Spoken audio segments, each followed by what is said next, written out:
E aí pessoal, Percy Henrique aqui. Hoje eu vim trazer a minha deck tech e explicar o meu deck de Jinbei para vocês, como eu jogo, como ele funciona, como eu penso para jogar com ele, por que tal carta tá aqui, por que tal carta não está, como essa carta joga dentro do deck. É isso daí, então vamos para a lista agora. Bom, primeiro a gente tem que entender o nosso líder. O Jinbe é um líder monocolor, verde, 5.000 de poder, 5 de vida, do tipo Homem-Peixe e Chapéu de Palha. O Jinbe tem uma habilidade muito importante que vai rodar o nosso deck, que é todo no final do seu turno. Se você tiver 6 ou menos cartas na sua mão, você pode desvirar um personagem do tipo Fishman ou Merfolk e até um Dom. Então, o nosso objetivo nesse deck aqui é sempre manter a mão abaixo de 6 cartas para a gente poder utilizar o máximo possível do efeito do Jinbei, o que torna o Jinbei um deck completamente defensivo. Já que falamos que o Jinbei é o líder defensivo, vamos começar pela parte da defesa do deck. A gente vai usar 4 Vagabond Drill. É um evento de custo 1, que é um counter que pode dar para um personagem, tipo, um personagem ou líder do tipo Merfolk ou Fishman, mais 3.000 de poder durante essa batalha, com o bônus de poder restar um personagem de custo 3 ou menos do seu oponente, com um trigger que resta um personagem do oponente de custo 4 ou menos. Essa vai ser uma das cartas que a gente quer manter na mão. Por quê? Como a gente sempre vai passar o turno com 6 ou menos cartas na mão, a gente vai virar um dom para cima. Como ele é um evento de custo 1, ele vai defender os ataques de até 7.000 de poder que vão bater no nosso líder, deixando o deck bem defensivo por essa parte. O segundo evento que a gente vai usar 3 Elefante Gangan Gatling. Por quê? Esse é um evento que tem dois efeitos. O que a gente vai usar mais é o counter, que dá mais 3.000 de poder para o nosso líder, que custa apenas um tom também, o que casa bem com o efeito do líder de levantar um dom no final do turno. Em alguns momentos pode ser válido usar a segunda habilidade, que você resta um dom, além do dom que você está pagando, e resta um personagem de custo 5 ou menos do seu oponente. Fora isso de defeitos de defesa que eu tenho, eu uso 2 Electrical Luna para bloquear que personagens até custo 7 do oponente levantem no próximo turno. Ou seja, se ele tiver com um board muito grande e eu não consigo desfazer esse board dele no final do turno dele, então eu vou usar a Electrical Luna para travar o board e tentar focar em tentar dar o letal, limpar o board, segurar o jogo, poder desenvolver meu jogo. Por último, eu estou usando uma Ark Noah. Eu estou usando essa carta só pelo trigger dela. O efeito do trigger dela é jogar essa carta, e jogar essa carta tem um efeito que resta todos os personagens do seu oponente. Então eu estou contando com aquela única carta, se a Ark Noah, para salvar meu turno ou me salvar da morte. Parece que é muito risco e sorte, mas às vezes pode funcionar para você. Bom, agora é hora para ir para a parte central do deck. Na parte de buscadores eu estou usando apenas um buscador, que é a Kame. A Kame a gente joga ela, olha o top 4, pega um Fishman ou Merfolk de personagem e coloca na mão. Por que eu estou usando a Kame e não estou usando a Tira-Roxo também? Porque a maioria dos meus personagens que eu estou usando são Fishman. E a Tira-Roxo só pega Fishman Island, o que me complica muito, porque o único personagem que eu consigo trazer importante desse negócio de Fishman Island é o Jinbe de custo 6. Então eu preferi tirar a Tira-Roxo, que estava ocupando espaço no deck, e deixei só a Kame como buscadora. Nessa parte de poppers do deck, que é muito importante, porque a gente não tem corpos grandes para bater contra 12k, 10k, a gente está usando 4 Vanderdeck em nono. Ele, você descarta um Fishman tipo carta, ou uma Ark Noah, e você pode dar KO no personagem do oponente restado. Você pode dar KO em qualquer personagem do oponente restado. Se o personagem bateu com 12k, a hora de jogar esse cara, para poder tirar aquele 12k da mesa. Uma carta que eu não achei que era tão importante quando eu comecei, mas depois que eu peguei se tornou importantíssima, foi o Arlong de EB02.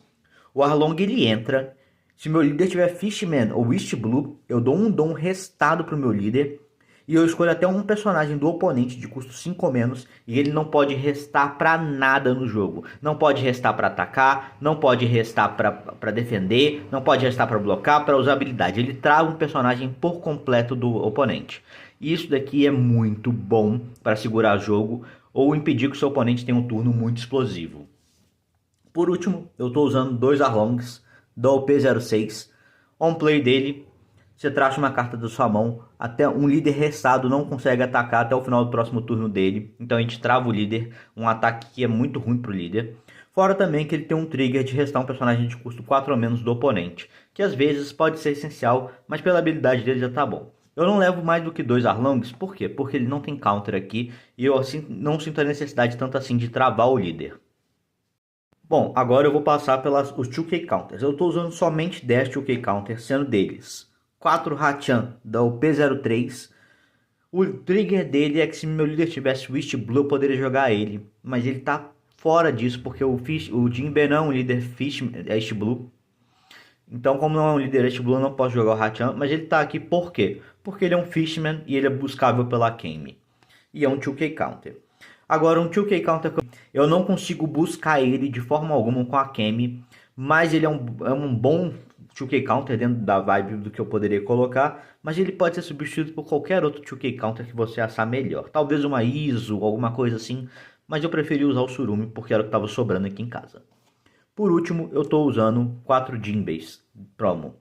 Por quê? Porque também ele é um Fishman buscável pela Kame. Ele só está aí porque ele é um Fishman buscável pela Kame, mas pode ser substituído por qualquer outro 2K Counter buscável pela Kame. Ele também tem um efeito que se jogar ele pode restar um personagem de custo 1. Eu não sei em que mundo isso é muito bom.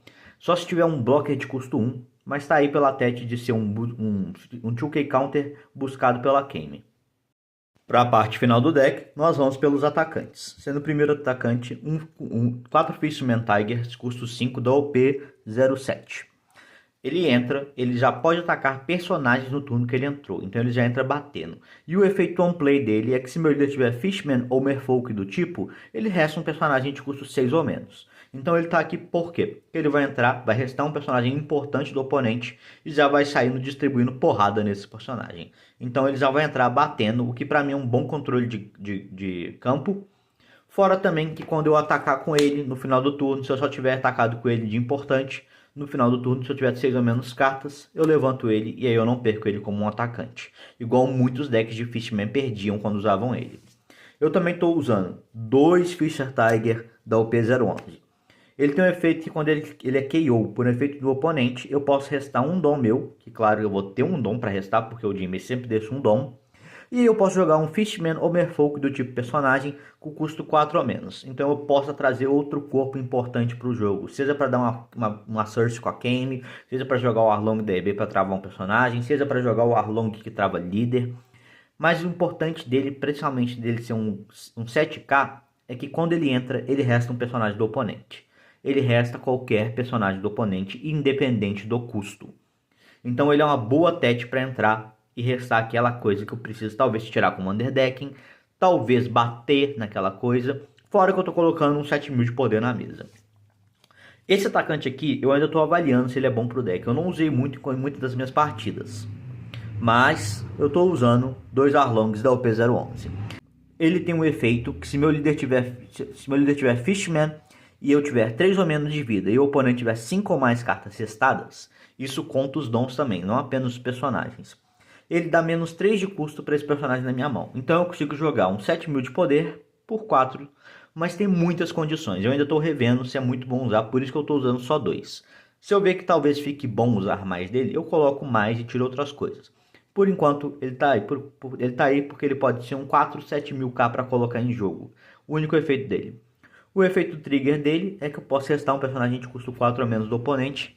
Não é tão interessante, eu não gosto tanto, eu prefiro tentar colocar ele em jogo rápido, porque um 7k de poder para mim é muito bom. Depois desses caras aqui, os carros-chefes do deck, que são 4 Jinbe, 6, custo 6, 8.000 de poder. No efeito on play dele, se meu líder tiver Fishman ou Merfolk, eu posso restar um personagem de custo 5 ou menos do oponente. E na ativação da main, uma vez por turno, um personagem Fishman ou Merfolk meu pode atacar personagens no turno que ele entrou. Isso é um efeito ativável, então enquanto ele estiver no campo, eu posso dar um rush para um personagem que entrar em jogo. Fora para ele mesmo, então ele já entra restando 1 e batendo no personagem 8.000 de poder. Esse cara é muito forte, ele ser um 6, 8.000 de poder já é bem grande. Fora a habilidade dele que dá rush para outros personagens atacarem personagens. Então, para mim, o Jinbe é essencial na estratégia desse deck. É um dos carros-chefes fortíssimos. E tem que aproveitar também que o Jinbe tá uma carta muito barata. Tá para torno de 7, 8 reais. Então compensa muito jogar com ele. E o segundo carro-chefe, esse já não é tão barato, mas é uma staple do verde. que é o Hold Jones. Ele tem um Rush, significa que quando ele entra, ele pode sair batendo e distribuindo porrada no turno que ele entrou, inclusive em líderes. E o One Play dele, você resta um total de 2 personagens, 2 dons ou um personagem e um dom do oponente. E aí você pega o carta do topo da sua vida e adiciona para sua mão. Parece ruim, mas ele é muito bom para finalizar o jogo, para tentar eliminar personagens importantes do turno do oponente. Fora que ele entra como um 8k Rush. E também tem o detalhe do Jinbe, né? Porque no final do turno, o cara poderia tentar matar no próximo turno dele qualquer uma dessas criaturas aqui. Mas pelo efeito do Jinbe, eu vou sempre levantar e manter meus atacantes sempre de pé e prontos para bater novamente. O Arlong não é uma carta barata, eu sei que é difícil, mas é muito difícil tirá-lo do deck, principalmente porque ele é um Fishman buscável pela Kame e pelo efeito do Jinbe para levantar. Deve ter percebido que o deck não tem nenhum blocker. Eu não consegui enfiar nenhum blocker no deck. Mas fica aí a questão, que se você conseguir achar um espaço no deck, vale a pena colocar ou 3 Capone Gang Big, porque ele é um blocker barato pra gente. Quanto mais barato, menos que a gente vai gastar com coisas que não forem pro nosso interesse. Bom, então Capone, um blocker de 1, um poder 1000, tá ótimo. Ele vai servir muito bem para estratégia. Ou se você quiser deixar mais na temática e achar um blocker buscável, a gente pode usar 4 Ramond. O Ramond é um blocker do tipo Fishman, 2000 de poder, custo 2. Entre os dois, eu prefiro usar mais o Capone Gang Big. Ele é melhor porque ele é barato. Fora isso, essas são as cartas que dá para tentar adicionar. Não as duas, mas escolher uma para colocar até 3 cópias vale a pena. Mas tem que pensar no que vai tirar. Talvez aqueles Arlongs que eu comentei que não jogam tão bem. Mas é isso daí. Cartas que você quer ter na mão no início do jogo. Primeira delas, você quer sempre ter uma ou duas Kames no início do jogo, pelo fato de você poder dar um Search. Outra carta que é muito importante no início do jogo é o Arlong de EB02. Porque você vai colocar um corpo bom, vai poder desenvolver esse jogo mais rápido e travar os personagens cedo do oponente. Fora também que ele é uma única curva 3 desse deck bom. E pelo menos um Vagabond Drill na sua mão. Porque você já vai ter um counter para poder utilizar o dom dele. Fora também que ele é uma defesa. Uma coisa nesse deck que eu não expliquei no início é que você sempre quer defender. Por quê? Porque manter 6 cartas na mão é o que faz o Jinbe rodar. Então sempre que você puder e tiver mais do que 6 cartas na mão, ou for ficar com 6 cartas na mão, descarte cartas para se defender. Seja por um evento, seja por counter da carta, proteja-se sempre. Vale também comentar que no Jinbe a melhor curva dele é a par. Independente do que aconteça, você sempre quer deixar o oponente começar. A curva par dele é o que traz rapidamente o Jinbe de custo 6 para o jogo. E ele é muito importante para nossa estratégia. Ele é o que finaliza o jogo para a gente. Manter ele em jogo é importante. Ele é o carro-chefe do nosso deck junto com o Hold Jones. Mas ele é o que já vê mais jogo fora do Hold Jones. Porque ele consegue restar um personagem, bater no turno que entrou nesse personagem sem custar a vida. E ele ainda é um 6 para 8 mil. Essa é a minha deck tech do deck do Jinbe.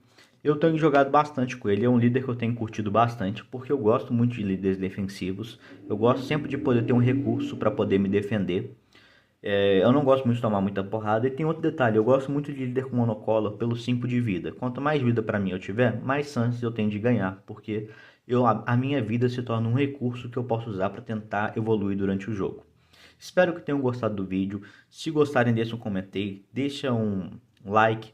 Ajuda muito. Muito obrigado, pessoal. E esse é o nosso deck de Jinbe, que já tem gameplay aqui no canal.